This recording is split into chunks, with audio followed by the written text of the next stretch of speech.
बार आप राजस्थानी यानी मारवाड़ की एक बार ये सब्जी बना के जरूर खाना। ये पापड़ से बनती है दोस्तों। आपके घर में जो भी पापड़ आते हैं त्योहारों पे तो उसी पापड़ से सब्जी बनती है। बिल्कुल आसान और इतनी सिंपल है और 5 मिनट में बन जाती है दोस्तों। इतनी स्वादिष्ट लगती है, सच में बोले इसे राइस रोटी पूड़ी किसी भी चीज से खा सकते हैं। तो राम राम दोस्तों, मैं हूँ दिव्य फूड चैनल में आप सभी का स्वागत है।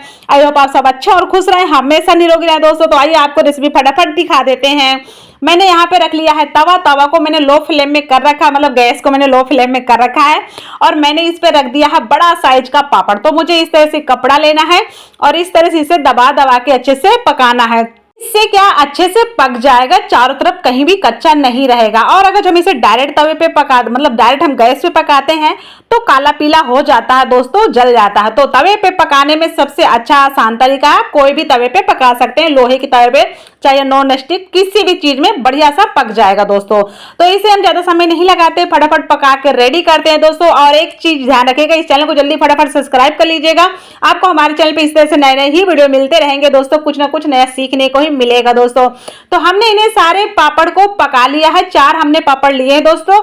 इन्हें रेडी कर लिए, अब इन्हें बड़े बड़े टुकड़ों में तोड़ के रेडी कर लेते हैं दोस्तों। आप एक चीज का ध्यान रखिए, बड़े बड़े टुकड़ों में तोड़ेंगे ना तो ज्यादा मजा आएगा। सच में बोले आप इसे किसी भी चीज से खाएं और मजेदार इंजॉय करें, जैसे कि मैं इंजॉय करने वाली हूँ आज पापड़ के सब्जी के साथ। तो दोस्तों मैंने तोड़ ताड़ के रेडी कर लिया हमने नॉर्मल दही आपका ठंडा पूरी तरह से नहीं होना चाहिए, इस चीज का ध्यान रखिए। इसमें हमने डाल देते हैं मसाले, हल्दी पाउडर और तीखी मिर्ची और यहाँ धनिया पाउडर, लाल मिर्च कश्मीरी पाउडर, नमक डाल देते हैं स्वाद अनुसार, जितनी हमें सब्जी में नमक की आवश्यकता है दोस्तों। आपको जो सामग्री जितनी खानी हो आप उतना डालें, और कोई चीज नहीं खाते हो तो उनमें से आप हटा सकते हैं, स्किप कर दें, कोई दिक्कत नहीं खाए दोस्तों। तो अब हमने ले लिया है कढ़ाई में हमने डाल दिया ऑयल हमें जितना डालना था उतना डाल दिया। यहाँ पे हमने डाला है जीरा, काली सरसों डाला है, थोड़ी हींग डाला है और यहाँ अब हम डाल देते हैं लहसुन अदरक का पेस्ट डाल देते हैं। आप चाहे तो लहसुन अदरक जो नहीं खाते वो स्किप कर दें। और तेज पत्ता डाला, 2 लाल मिर्ची डाल दिया है दोस्तों। अभी हम इसे अच्छे से थोड़ा सा पका लेंगे, हल्का सा रोस्ट कर लेंगे। तो यहाँ पे हम लो फ्लेम रखेंगे ताकि हमारे कोई सामग्री जले नहीं। तो हमने 2 हरी मिर्ची ऐड कर दिया है, एक बारीक कटा हुआ हमने प्याज भी ऐड कर दिया। इन्हें हमें अच्छे से पकाना है पर जलाना कुछ नहीं है, इस चीज का ध्यान रखिएगा। आप यहाँ पे लो फ्लेम ही करके रखिएगा।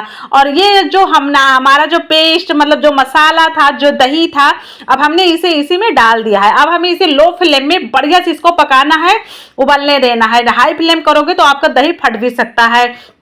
तो इसे लो फ्लेम में इसे हमने पका लिया, इस तरह से ज्यादा समय नहीं लगा इसको पकाने में। कस्तूरी मेथी हमने यहाँ पे डाल दिया, उसे रोस्ट कर लिया था पहले हमने, तवे पे गरम कर दिया है। बस फिर हमने इसे फटाफट हाथों से मसल के उसको अच्छे से रोस्ट करने के बाद हम इसमें डाल दिए हैं। तो उसको डालने के बाद हमने यहाँ पे डाल दिया है पानी आप अपने हिसाब से कम ज्यादा कर सकते हैं, आपको जितना पानी लेना हो, चाहे आप इसमें गर्म पानी डाल दें चाहे ठंडा पानी, आपके हिसाब से। तो दोस्तों पानी को हमने उबलने दिया है, उबलने के 2 मिनट बाद हमने यहाँ पे डाल दिया है पापड़, और पापड़ को भी 2 मिनट के लिए इसको हमें पकाना है। आप इसे आराम से ढक के पकाएं, जैसे कि मैंने ढक के पकाए, 2 मिनट के लिए इसको ढक दें और 2 मिनट के बाद आप आराम से इसको सर्व करने के लिए तैयार हो जाएगा, पूरी तरह से रेडी मिलेगा आपको। जैसे कि मेरे तरफ देख सकते हैं अब 2 मिनट हो चुके हैं दोस्तों और अब हमारी सब्जी पूरी तरह से रेडी हो चुकी है। अब आपको यहाँ पे और भी कुछ डालना है या स्किप करना तो आप स्किप कर सकते हैं। मैंने अब यहाँ पे डाल दिया थोड़ा सा धनिया। तो धनिया डालने के बाद अब आराम से आप इसे सर्व करें किसी भी चीज़ से। वीडियो अच्छा लगे तो वीडियो को लाइक शेयर सब्सक्राइब जरूर करना और हमारे चैनल को सब्सक्राइब और